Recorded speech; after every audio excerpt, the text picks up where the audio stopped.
We have our camera tied down. We figured it'd be something like this.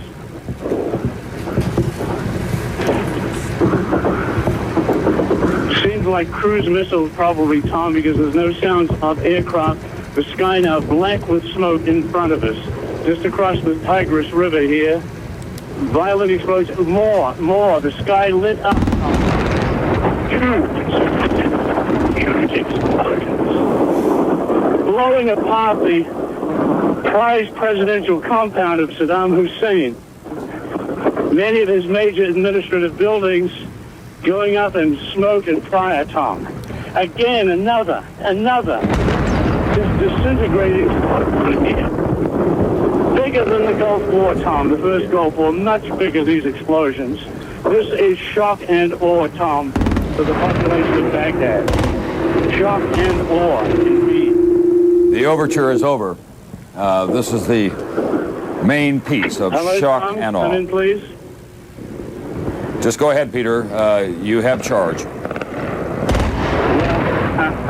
Yeah.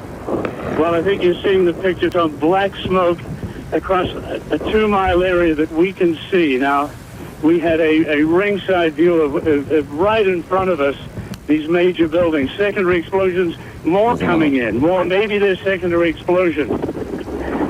Further to the south, quite possibly a similar scene in the rest of the palace, but we don't have any vision of that. But right in front of us, at least 10 major buildings destroyed, Tom, in the course of about 2 minutes. An amazing sight. Just like out of an action movie, but this is real.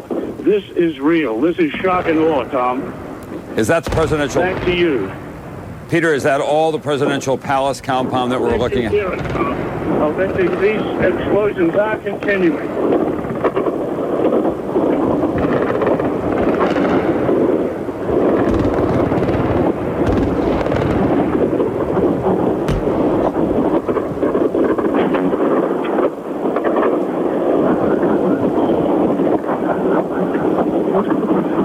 The rest of the palace is being taken out, Tom, to the south of us. Other buildings, at least 30, 40 cruise missiles have come in at this point. One building after another going down, Tom. Whew. Are you okay, Peter? That phase seems over, Tom, and I'm glad about it, and so is our crew here, particularly our cameraman, Patrick Park. Back to you, Tom. All right, we'll keep the pictures up and let Peter catch his breath and get his crew reorganized. Obviously, this is shock and awe. This is what the administration had been talking about. We had the overture over the last 24 hours or so. Now, the skies of Baghdad are lit up by the lethal firepower of the Allied forces led by the United States. Cruise missiles launched from the sea and from B-52s that took off from England about 6 hours ago. The presidential compound is just across the Tigris River. The picture will be affected, both primary and secondary explosions, it looks like. Mike, come in here with me. Does it look like they have deeply penetrating Tomahawk cruise missiles here going down and causing the secondary explosions, or can you tell? Tom, I cannot tell. The 2,000-pound air-launched cruise missile will penetrate, and the 1,000-pound TLAM has some capability. I respect Peter's opinion that it's all cruise missile because he can't hear airplanes, but a B-2 at 40,000 feet, I don't expect he would hear with the anti-aircraft artillery. I would not be surprised to be told later that there were some B-2s in the air with 16 2,000-pound joint direct attack missiles for penetrating as you talk about. Because it's just no reason to bounce it off the palace. You need to get to where we think the underground command and control capability is. It's almost a sense of justice, Tom, in that so many of the resources coming in during the sanctions period have been devoted to the support of the presidential palaces and the corrupt Iraqi leadership, and those clearly are the precise targets of this bombing campaign. And for those of you who are wondering about collateral damage or civilian population, it's hard to imagine that any of the ordinary civilians of Baghdad were around those presidential palaces, although some could have been. But it is a forbidden area even during times of peace, not during war. You have to be a member of the inner circle to be in that area, even to walk by it in some cases. The residential areas are some distance from here, although obviously there are office buildings, hotels, and there is population in that area. I just listened to a very detailed briefing by the J3, Joint Staff J3, Major General Stan McChrystal, on the care with which the air staff in particular are putting into the targeting analysis of what they're up to. So I think that's the other thing. Very careful employment of the right weapon, the right aim point, and what are in structures nearby that we're trying to protect. And the law of armed conflict requires us to consider proportionality, military necessity, and our ability to discriminate between civilians and military personnel and military targets and non-military targets. And that is part of the process that General McCaffrey makes reference to. And I think you can tell from the way the plumes are coming up here is they're digging. They're not just hitting the palaces. They're going real deep, and that's why they're throwing up so much of that dirt. It'd be interesting to know what other intel targets they're hitting, because if you take out the Special Intelligence Service and the Special Republican Guard, Saddam's lost his cloak of immunity. He can't get out. The locals are seeing that happen, and it is actually helping you in the third phase of the operation, which makes it much harder for them to control the defense of Baghdad. So you're getting 3 for 1. This is the definition of decapitation as well as shock and awe. Right. They're trying to decapitate the leadership. The phrase that you've used, Mike, is take the eyes out. They can't communicate. They don't know what's out there. We can see them, but they can't see us. And if I were in Iraqi, Tom, the first night, I'd have been in shock that they targeted my president, and I'd have been awed by our intelligence and our precision. This is a form of kinetic psychological operations. And it's all designed at breaking his will. Yeah. And separating his leadership from the people. Right. Okay, as we continue to bring you these pictures live from Baghdad, there's a consortium of television agencies. The lower right-hand corner you can see, I think that is, I believe that's Al Jazeera. I'm not sure. We also have Italian news agencies.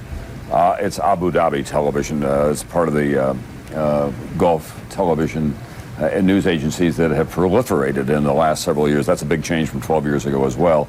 Senior U.S. officials are telling NBC News that there are around 45 leadership and security apparatus targets in Baghdad that will be struck over the course of the campaign.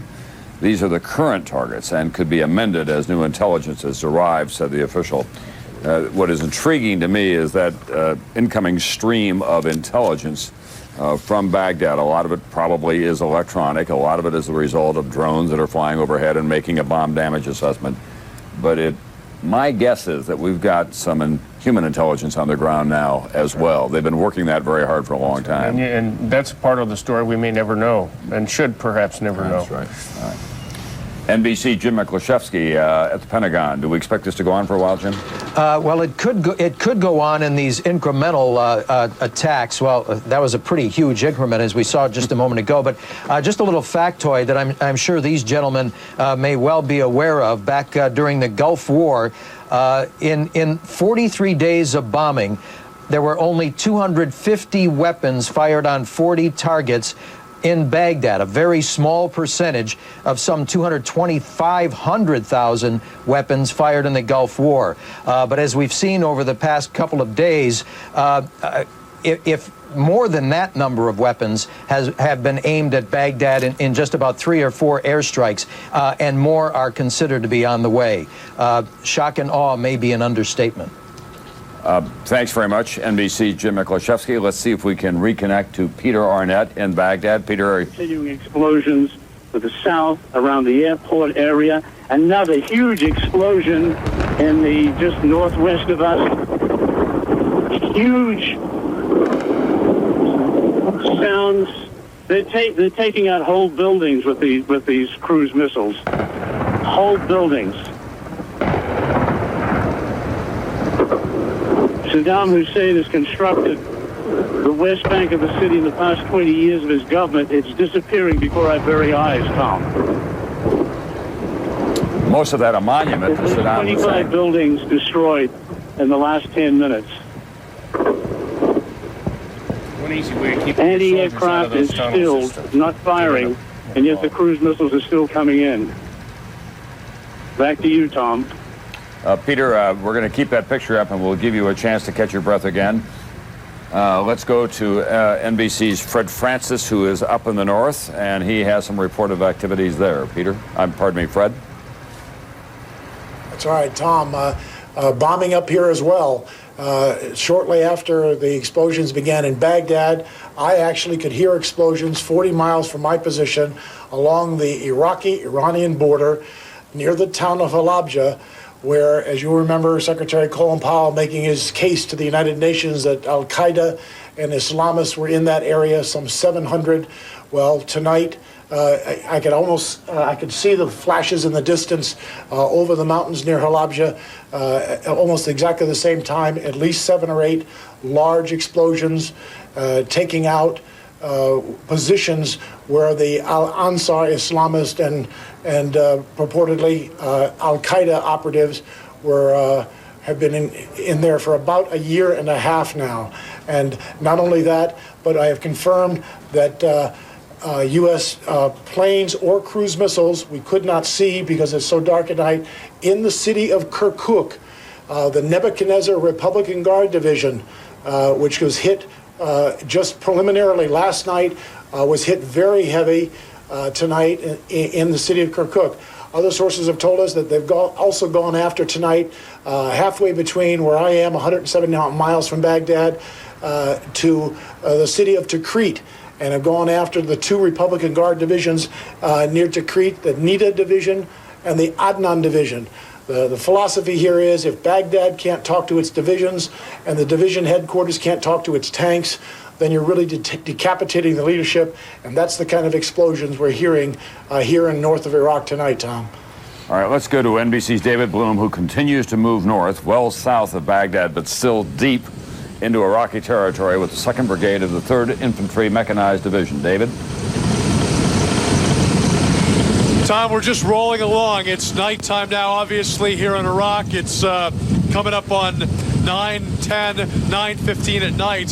So it's been almost 23 hours now since this force first crossed into southern large force, the 2nd Brigade of the U.S. Army's 3rd Infantry Division. And they're just rolling along here, moving north toward Baghdad. Clearly, it is at times a somewhat sobering experience. The gunner said to me, Sergeant said, look, if for any reason I have to open fire, you drop down in this hatch right, because I'm going to have to swing this thing around. So that's the kind of advice you get from a tank commander as you're rolling along with them. But having said that, they've encountered no opposition thus far. Tom? All right, David, you stay with the 3rd Infantry Division. We're going to go back to Baghdad now, and we're going to hear from Peter Arnett. Peter? Yeah, Tom, I've collected my thoughts and my breath. We've all calmed down a little. It was exciting. I don't think the evening's over by any stretch. There's increasing anti-aircraft fire now. We see buildings starting to burn right in front of us, and it's a pall of smoke. Our quadrant is just filled with smoke. I think to our left, to the south of where we are, the main presidential building blown apart. One of our cameramen was there. We fed the video a little while ago, but the main presidential compound, the prize of Saddam Hussein, is gone. Now, that was a location he rarely spent much time in. It was a ceremonial palace, but all the same, a major part of his domain, Tom, non-existent anymore. Now, looking across the horizon, I'd earlier talked about an ornate palace. An ornate palace on the horizon, that has disappeared, Tom. That palace is gone completely. And I have the impression that the palaces around the international airport may well be gone too. Clearly a major target for U.S. forces here. Back to you, Tom. All right, Peter, you stay at your post and stay as safe as you can there at the hotel. And we're going to go to NBC's Andrea Mitchell now, who has some additional information for us as well. Andrea? Tom, we've heard so much about these, quote, surrender talks that have been going on. I've been told by a source that there were talks through the night and that, in fact, some were face-to-face meetings with members of the Iraqi regime, the United States trying to test whether these people had the legal authority, the power to try to turn over the reins of government. That test apparently did not get completed or did not meet the U.S. satisfaction, because now we see what is going on. But clearly there were active efforts all night to test some people, this human intelligence that you've been discussing. We have contacts with them. We know that from Donald Rumsfeld. Now, we have to caution that some of this may be influenced by Iraqi opposition people who've been working very closely with the Pentagon and have been trying to create a sense of destabilization there, that the regime is being softened up. But clearly this blow against these palaces, which were the pride of Saddam Hussein, built some of them since the last war to show his authority, is a way of showing that the United States can take Saddam Hussein down. We also have increasing information indicating that he may well have been wounded in that attack on his family compound the other night. Tom? Thank you very much, NBC's Andrea Mitchell. In fact, that building that we're seeing burning is the Council of Ministers building. It's a very conspicuous edifice in the heart of Baghdad. Again, that's part of the pride of Saddam Hussein, but it is going to be coming down. Watching all of this with great interest is General Norman Schwarzkopf, who was commander of American and Allied forces during Operation Desert Storm. It's hard for me to imagine that Saddam Hussein at this hour can be saying with any sense of conviction to his leadership, will still win this fight. General Schwarzkopf? Yeah, Tom, you know, in the very last days of Desert Storm, there were two targets that I wanted to knock out. One was Saddam's statue on top of a pedestal, and the other was the famous hands with the crossed sabers that were supposedly his hands. Washington, the legal guys got into it, and they said, no, you can't do that. Obviously, the rules have changed when you look at taking out the entire palace and a few other things like that. A different ballgame entirely than it was then. Well, Peter Arnett, who was there in 1991, is saying this is much more devastating than anything he witnessed 12 years ago. Do you have that same sense of it as you watch it, General Schwarzkopf? Oh, I mean, times 10, times 100. It is far more devastating than we had the capability to do. It really is. It boggles the mind. All right, we're going to take a look now at a satellite imagery of that Council of Ministers building, which is part of the testimony to Saddam Hussein that he has built all over the city to himself. We're going to close right in on it. This is a remarkable piece of technology we did not have then either. You remember those kind of grainy black and white photographs. The Council of Ministers place is where you have a lot of meetings, often with Tariq Aziz. It sits in a large park-like compound, and that has been destroyed and there it is on fire. When General Schwarzkopf talked about the memorial with the crossed hands that are supposed to be Saddam Hussein's hands, they also have the crossed sabers on a large pavilion and rows of helmets that spill out of the desert sand at either end, all with bullet holes to describe the sacrifices of the Iraqi people. It always puzzled me how that would be inspirational to the Iraqi people, because they have suffered so many losses in their wars against Iran and with the invasion of Kuwait, and now are going to suffer even more. I think we've heard a lot from the Iraqi propaganda machine, Tom, over the past 12 years about the suffering due to the sanctions. And as I watch these pictures, thinking how much food and medicine could have been bought for the Iraqi people had these monuments to Saddam Hussein not been built. Or if you just had diverted the money that was spent on Mercedes with big curtains in the back seat for his leadership as they were moved around town. The Minister of Culture, the Minister of Information, the Minister of the Interior. It's a very clannish and highly oppressive leadership. Executed with blood-curdling results very often if anyone speaks out against them. We can only imagine where all of them are tonight and what they may be thinking as we have as I said earlier, the overture is open, and now the curtain has been drawn back, and the curtains have been drawn back, and this is shock and awe.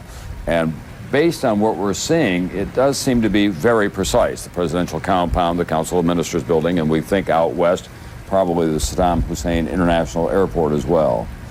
Peter, can you describe for us anything else that you're seeing? Right. Yeah, I'm ready to go now. I got a couple of observations. Are you there, Peter?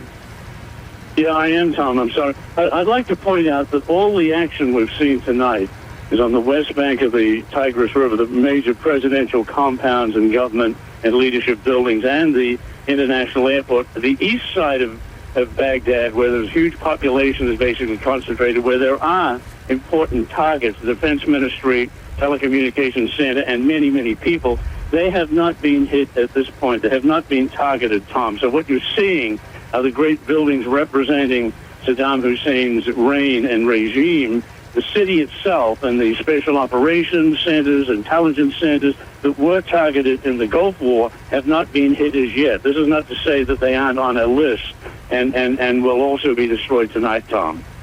All right, thanks very much, NBC's Peter Arnett. As you continue to stand by there and we show these pictures, we're going to go to the Pentagon now, and NBC's Jim Miklaszewski. Jim, what do you have for us? Well, Tom, we have more information on a second Marine that was killed. You know, overnight there was a Marine lieutenant who was killed in a firefight in the Rumalia oil fields, shot and killed by enemy forces. And now we're hearing that a second Marine was killed during a firefight in the port city of Qasr. That was only about 5 hours ago. Now that was some 12 hours after the city was supposedly secured by British and U.S. forces. So even in those areas that have already been seized, troops remain in danger. And also a friendly fire incident.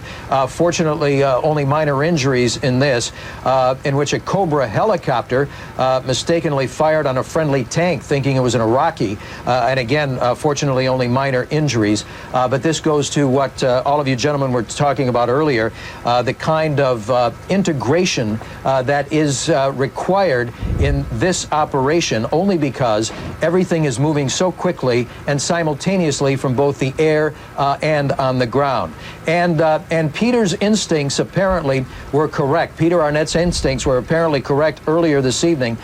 We are told this first package of airstrikes on Baghdad were exclusively with cruise missiles. B-52s launching air-launched cruise missiles, and U.S. ships and submarines from both the Red Sea and Persian Gulf launching Tomahawk cruise missiles. Don't know the numbers, but obviously what we've seen here this evening and what Peter has so dramatically described, the numbers were huge.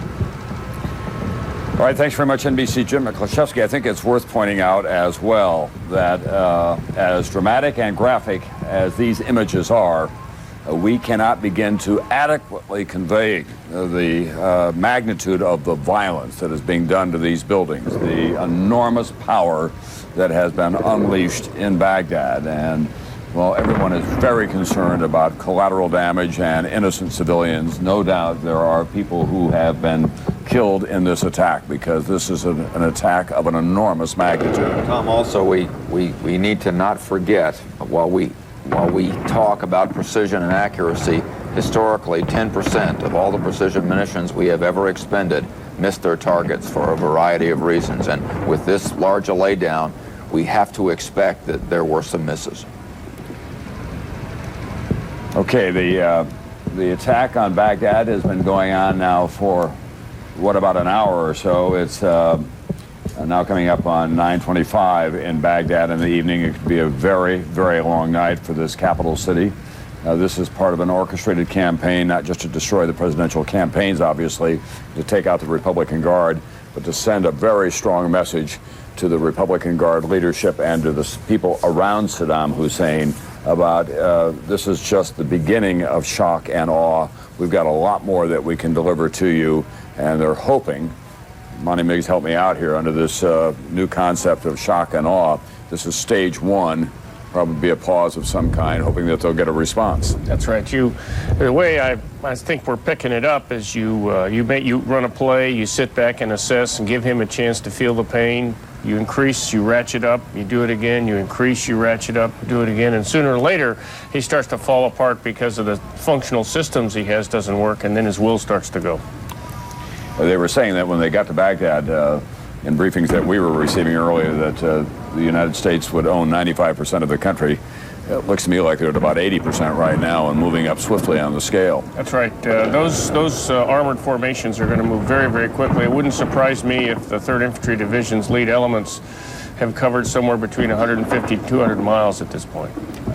Let's go to NBC's David Gregory now, who's at the White House. As all of this unfolds for us on a television screen, you can only imagine the scene within the White House. And I have spoken to officials who describe a very upbeat mood within the White House. While you would think that perhaps people are huddled around television sets, that's happening in some quarters. But officials are describing still a very disciplined and well planned out day for this president, who is getting constant updates. Yes, he has both meetings and telephone calls with the Secretary of Defense. Tom.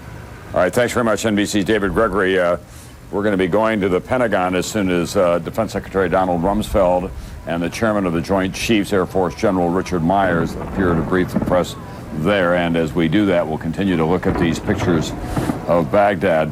Let's talk among our military analysts here, 2 Army generals, a Navy admiral, and an Air Force general, about where it goes from here. We know that airfields have been captured in the west. There have been bombing raids in the north at Kirkuk. We know that the armored divisions are moving up from the south toward Baghdad, and that Marine and United Kingdom forces apparently now have taken control of Basra down on the Shatt al-Arab waterway, which is going to be a key part of the humanitarian efforts in getting control of those oil fields. What else is left to unfold? Well, the next big event is going to be a river crossing of some kind, so you get those armored brigades across that water barrier on the final leg to Baghdad. I think you're going to find that the Marines and the Brits are going to not want to get into Basra unless there's a lot of help there to make that part easy. And they as well are going to try to take control of that main highway up into Baghdad. Plus, the seizure of the airfields in the western desert is interesting, both for the Scud hunt as well as staging bases for other operations, perhaps by airborne or air mobile. And at some point, General Wallace is going to throw the die with an air mobile assault going someplace. And Barry McCaffrey, the fact that Saddam Hussein has not been able to launch Scud missiles from the west toward Israel at this stage of the game must be encouraging to a degree, isn't it? Yeah, well, I think 2 things have happened. One is the United States Air Force has dominated the skies, and the second one is there are thousands of special operations troops on the ground right now. I would assume most of western Iraq actually belongs to SOCOM. One other thing we're waiting to see is who's going to Kirkuk and Mosul to protect the Kurds and grab the oil fields. And my guess would be somewhere there's a bunch of paratroopers standing by for Air Force C-130s and C-17s ready to take off and do an assault to grab some ground up north. Admiral McGinn, what about the role of the Navy in the next 48 hours? I think just backing up for a moment, Tom, the seizure of the Ramallah oil fields that is basically coming to closure right now is a key advance. That is good for the economy, the future economy of Iraq. We had a report earlier that Navy SEALs had taken over 2 critical oil platforms offshore the southeastern part of Iraq, preventing an environmental disaster if those manifolds had been opened up. So big success there. I think there'll be more of a consolidation of the waterways leading up to the ports to provide that follow-on logistics and humanitarian assistance as we transition in the next few days from war to peace. I also think that while air power will continue to work leadership targets, unless we get indications pretty quickly from these Republican Guard commanders that they are going to capitulate, we will begin to turn our attention to striking those Republican Guard divisions. We don't want Scott Wallace to have to get into a tank-on-tank fight with the Republican Guard. So air power will begin to work those formations. We think most of those tanks are just south of Baghdad. Probably bringing Baghdad into Crete. And actually, if you can pin them down now, finishing them off later is really not much of a problem. In Baghdad, using more than 300 cruise missiles, half air-launched and half sea-launched, from both surface ships and from submarines, as well as the B-52s. Those are the nighttime skies over Baghdad, where it is coming up on 9:30 now. The smoke plumes from the destroyed presidential palaces, the Council of Ministers building, the other buildings near and dear to the heart of Saddam Hussein and his leadership, many of them built as a tribute to him, very ornate, with marble and gold leaf set in heavily walled-off compounds with guard turrets and machine guns for security against the Iraqi people. not from outside forces, because I've been there when they were not under attack and people didn't go near those buildings. Saddam Hussein, 65 years old, we saw him yesterday in obviously a shaken state with his glasses on, reading from his steno pad. We can only imagine what is going on with him and his family right now, if there are members of that family who are still alive, because when they hit that family bunker yesterday, the United States intelligence believes that they did do great damage, that he could have been wounded, and that members of his family might have been killed. Uday and Qusay are the two sons that get most of the attention. Uday is a pathological maniac in the eyes of even the Iraqis. Qusay, the younger son, is in charge of internal security for his father and runs the village of Tikrit as well. So this is high drama that is playing out in the northern desert of the Middle East, a country with enormous resources, a great middle class, oil reserves that may be the second largest in the world, probably are. The full extent of them are unrealized because no one has been able to make an independent assessment for some time. Here is a man who has been a survivor for a long time. Up to this point, he took part in a coup in 1968. He had great cruel ambitions. He realized them on his own terms when he took power in Iraq, led his country into a disastrous war with Iran, in which there were probably 1 million deaths in that long 8-year war, then invaded Kuwait.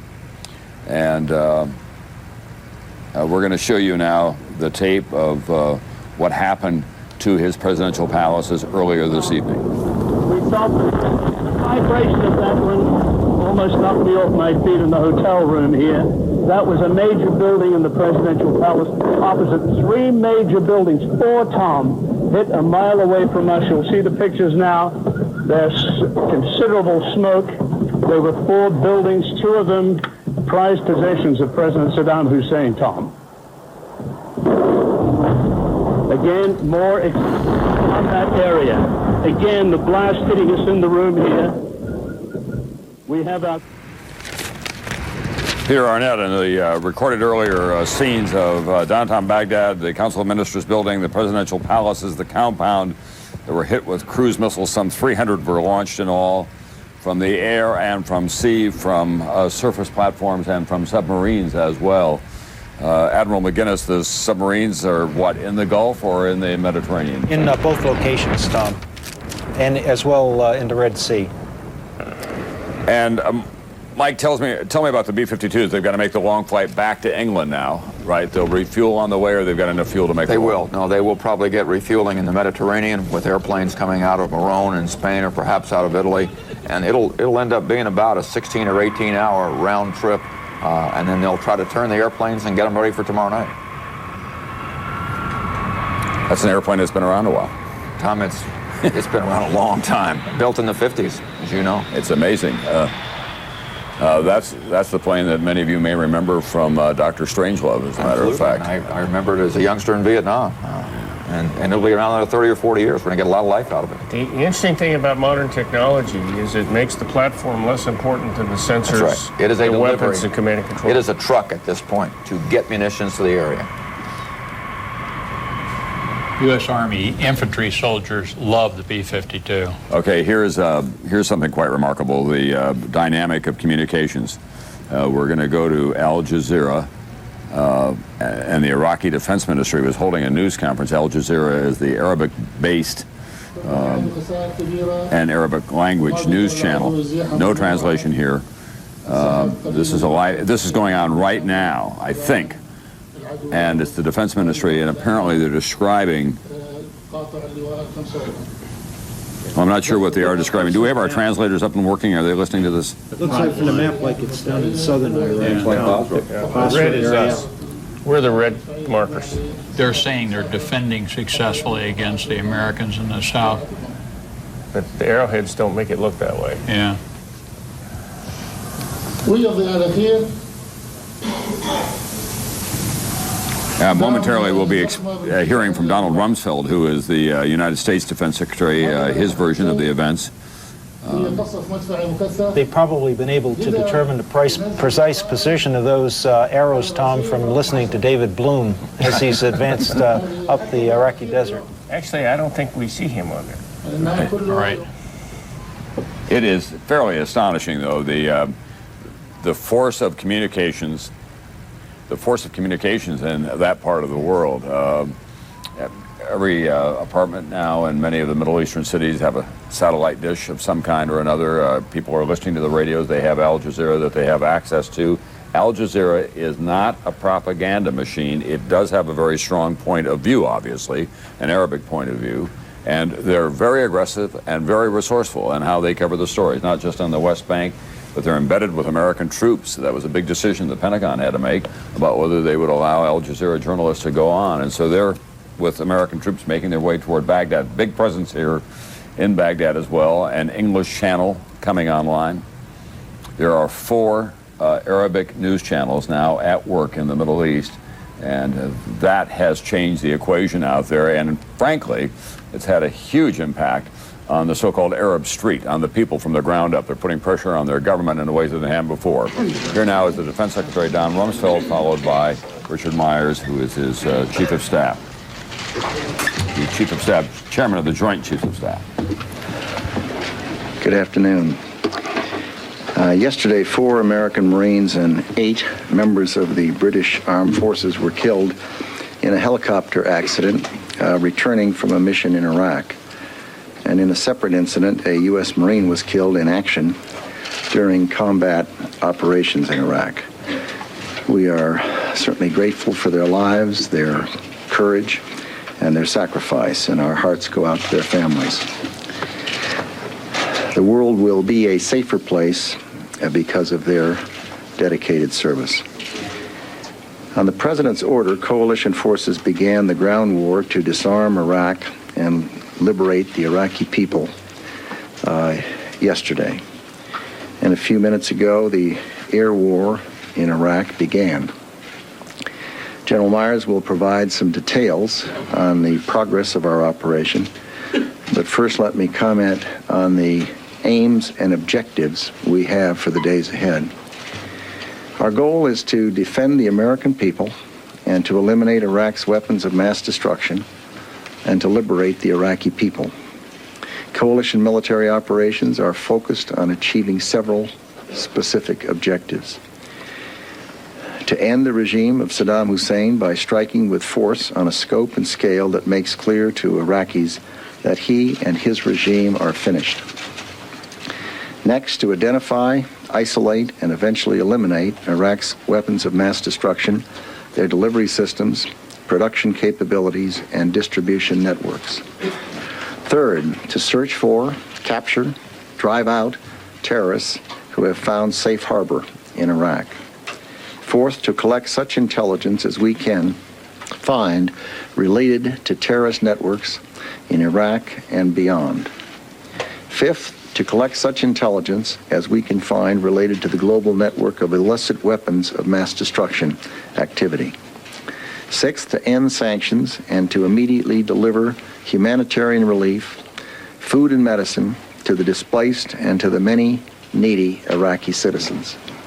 Seventh, to secure Iraq's oil fields and resources which belong to the Iraqi people and which they will need to develop their country after decades of neglect by the Iraqi regime.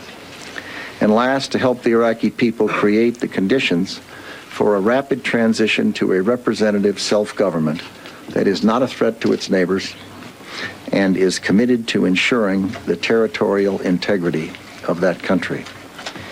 The regime is starting to lose control of their country. Yesterday, the Iraqi information minister declared that the port of Qasr is completely in our hands, quote unquote. Quote, they, the coalition forces, failed to capture it, unquote. In fact, coalition forces did capture it and do control the port of Qasr and also a growing portion of the country of Iraq. The confusion of Iraqi officials is growing.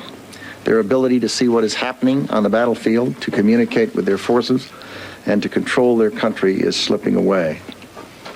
They're beginning to realize, I suspect, that the regime is history.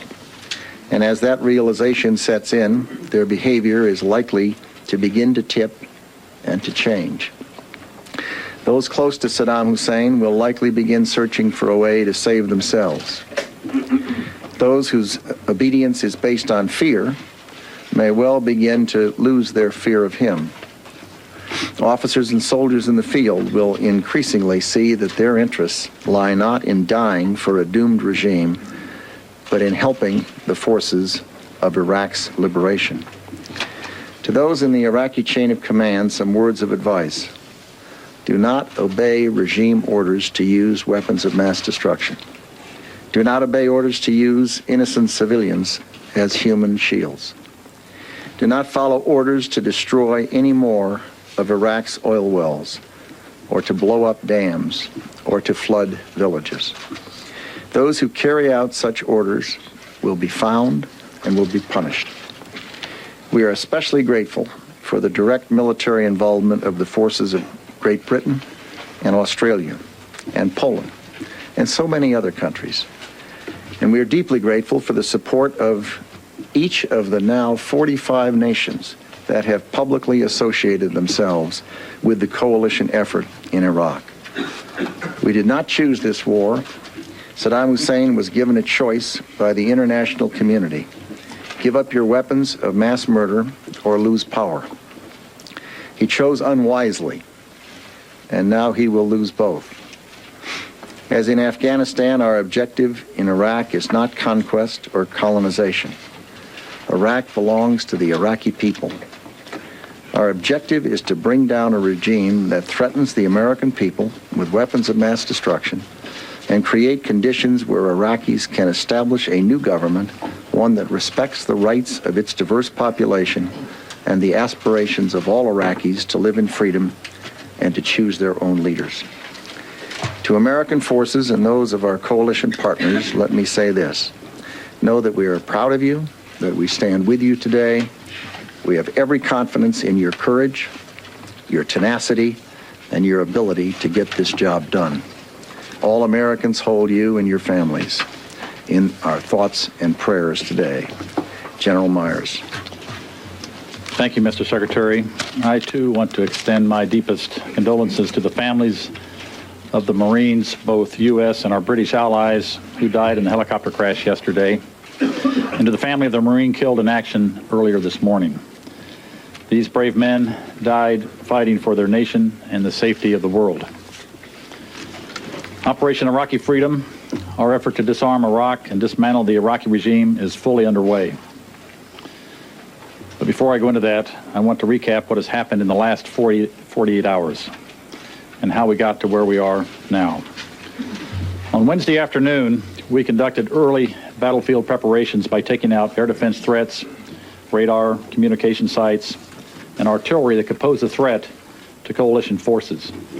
Some of these targets included radars in western Iraq and near Basra in southern Iraq, artillery pieces near the Al-Fal and Al-Zabar near Kuwait, and surface-to-surface missiles in the south.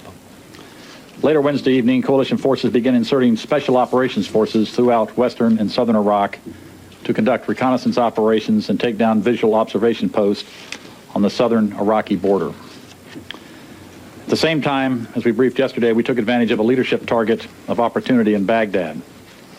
Specifically, we struck at one of the residences in southeastern Baghdad where we thought the leadership was congregated. We also took down, struck intelligence service headquarters in Baghdad and a Republican Guard facility. They were targeted with nearly 40 Tomahawk land attack cruise missiles from coalition ships in the Red Sea and the Persian Gulf. 2 Air Force F-117s also dropped precision-guided 2,000-pound penetration weapons on these leadership targets. Then yesterday, we launched more than 20 TLAMs against 8 targets in Baghdad, which included several Baghdad Special Security Organization sites. As most of you know, the Special Security Organization is that organization that protects the senior Iraqi leadership.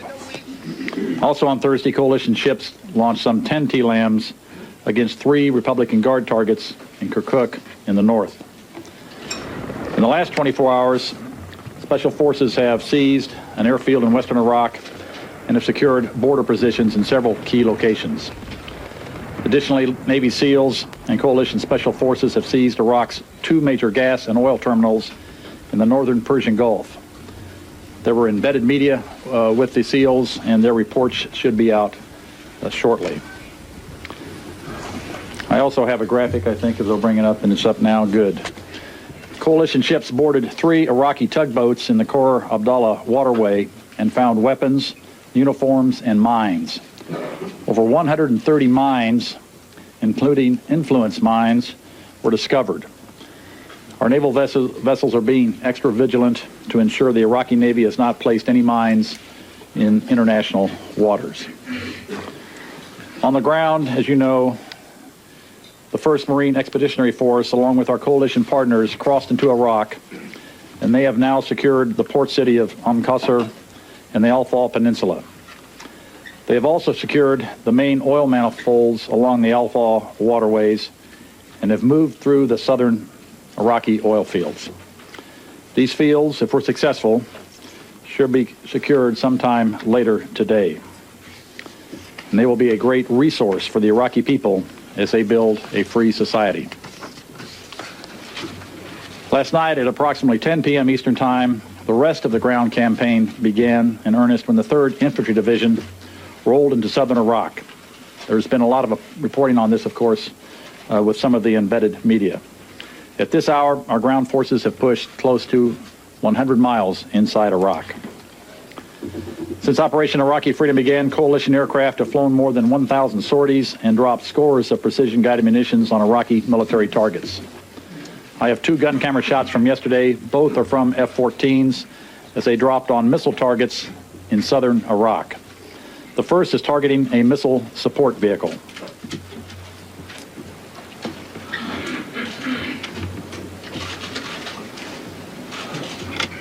The second is an Iraqi missile storage facility in Basra. And if you note in the bottom of that picture, you'll see another fire that was hit from a previous strike from the same flight. As you've seen from the TV coverage from embedded media, clearly we're moving towards our objectives. But we must not get too comfortable.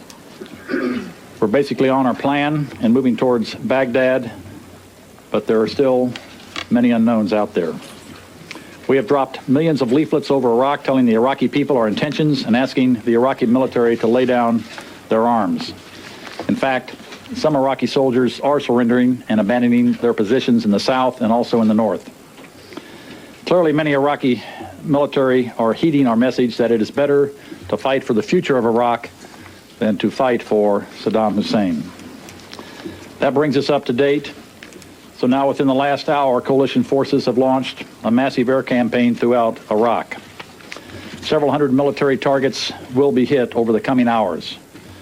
But we're getting into future operations here, and I'm going to let those details be briefed by CENTCOM tomorrow. Finally, I have 2 messages. First, to the commanders and soldiers of the Iraqi forces, I urge you in the strongest possible terms, do the honorable thing, stop fighting, that you may live to enjoy a free Iraq where you and your children can grow and prosper. The second message to the men and women of our armed forces and to our allies and our coalition partners and to all their families, I salute you for your sacrifice, your courage, and your professionalism. Be confident that you are well prepared, well trained, and well supported in the mission that lies ahead. Take pride in the legitimacy and the necessity of your mission. Show compassion for the lives that this war will forever change, but rest assured the outcome is not in doubt. We will disarm the Iraqi regime and ensure their weapons of mass destruction will not fall into the hands of terrorists. And with that, we'll take your questions. Before we do, let me make one comment. Just before coming down after the air campaign began in earnest about 1 o'clock, I saw some of the images on television, and I heard various commentators expansively comparing what's taking place in Iraq today to some of the more famous bombing campaigns of World War II. There is no comparison. The weapons that are being used today have a degree of precision that no one ever dreamt of in a prior conflict. They didn't exist. And it's not a handful of weapons, it's the overwhelming majority of the weapons that have that precision. The targeting capabilities and the care that goes into targeting to see that the precise targets are struck and that other targets are not struck is as impressive as anything anyone could see.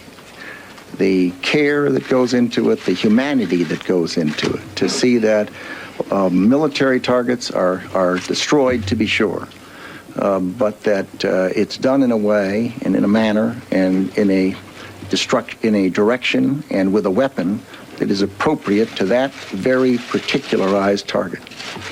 And I think that the comparison is unfortunate and inaccurate. And I think that will be found to be the case when ground truth is achieved. I would add also that I think we're probably watching something that is somewhat historic.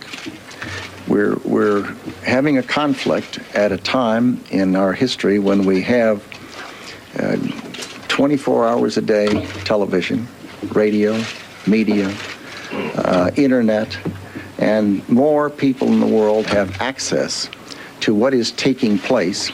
You couple that with the hundreds, literally hundreds of people in the free press, the international press, the press of the United States, from every aspect of the media, who have been offered and accepted an opportunity to join and be connected directly with practically every aspect of this campaign.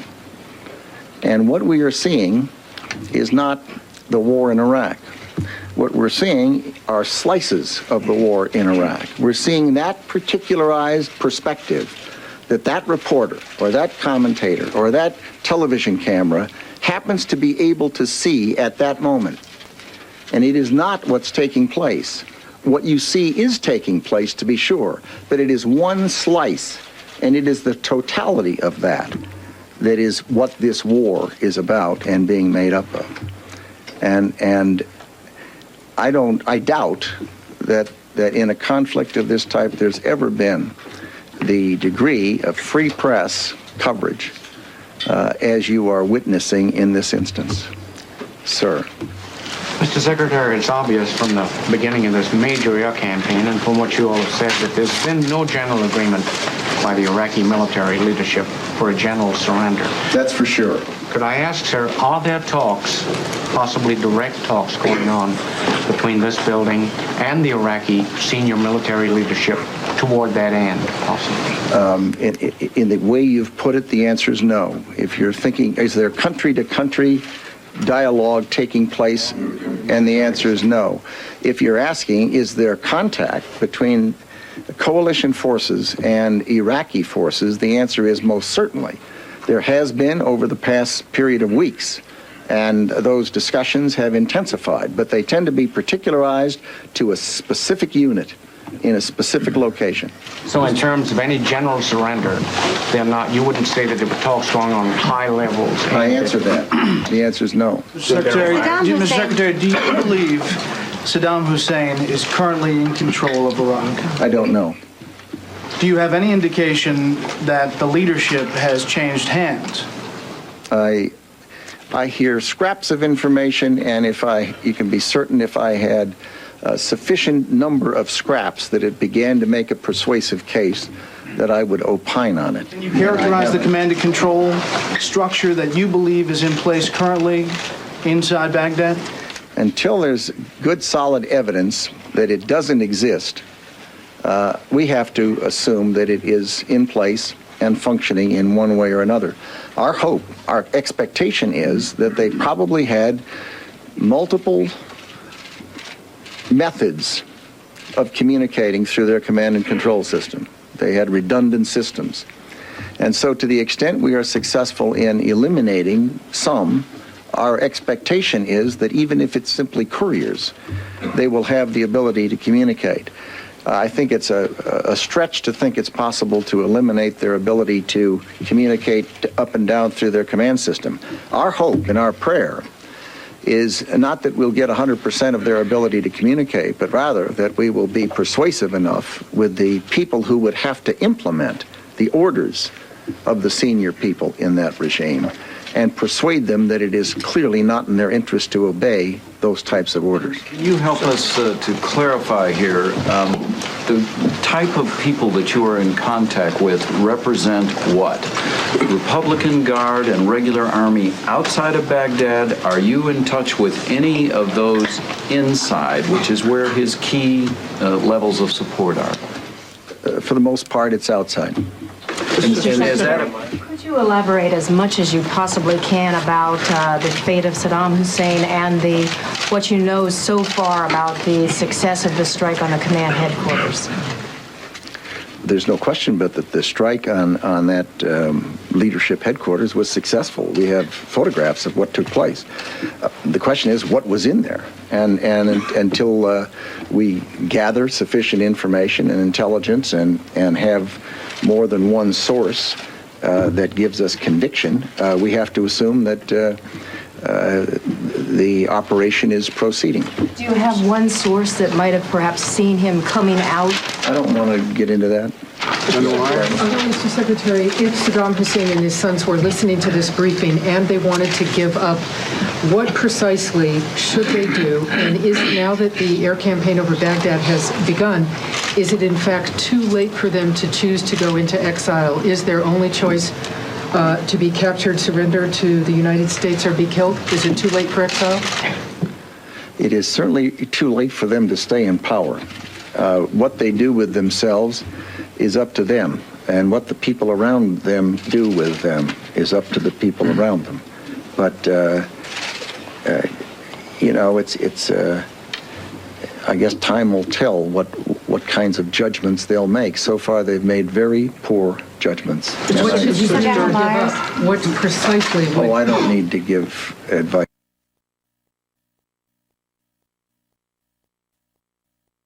Appropriate historical analogy. Those were dumb bombs, and they were spread across large areas. Finish my point. These are very precise weapons. But one thing that characterized those campaigns and the bombing of Hanoi was that the public, their spirit did not diminish. They hunkered down and they pretty much resisted the bombing. What makes you so certain that in this case, even though it's precise, that shock and awe won't just force the Iraqis to hunker down and wait it out, like the Brits, the Germans, the Vietnamese, and the Japanese in World War II and in Vietnam? Well, for one thing, the people here are a repressed people. Anyone there, I think, while it has to be a terribly unpleasant circumstance, we'll have an opportunity to see the precision with which we're going about this task, and that the targets are military targets, and that this is not an attack on the Iraqi people. It's not an attack on the country of Iraq. It's an attack on that regime that has refused to disarm peacefully. Yes. Can I just add to that? The Secretary is absolutely right. This is about their military capability, and we have the capability in a reasonably precise way to go after those military targets. They're going to diminish their capability over time. And so we think that, combined with what other things you see going on, I think I mentioned in my remarks, the folks that have entered in southern Iraq, we have folks in western Iraq, we have folks in the north, their sights are set on other objectives. They're not going to stay where they are, so this is a combined issue. We're not counting on just the air piece. Folks in the west. You mentioned in your opening statement that you're moving along toward your objective, and some of the embeds are reporting that their units have reached places before they thought they would. Is this 100 miles what you expected? Would you say things are going faster than you thought? I would let the combatant commander characterize that.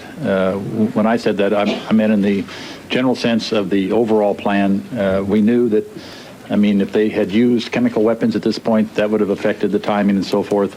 But the thing that you saw Wednesday night with the quick strike on a leadership target, very well coordinated between all elements of this government and all elements of our U.S. Armed Forces on very short notice is the kind of thing I think you can expect to see as this conflict unfolds. We have much greater flexibility and adaptability today, not as much as we would like, but a lot more than we've ever had in a previous conflict. So whether it goes faster or slower, we'll be able to adapt. To go back to the last question for a minute, it's important to remember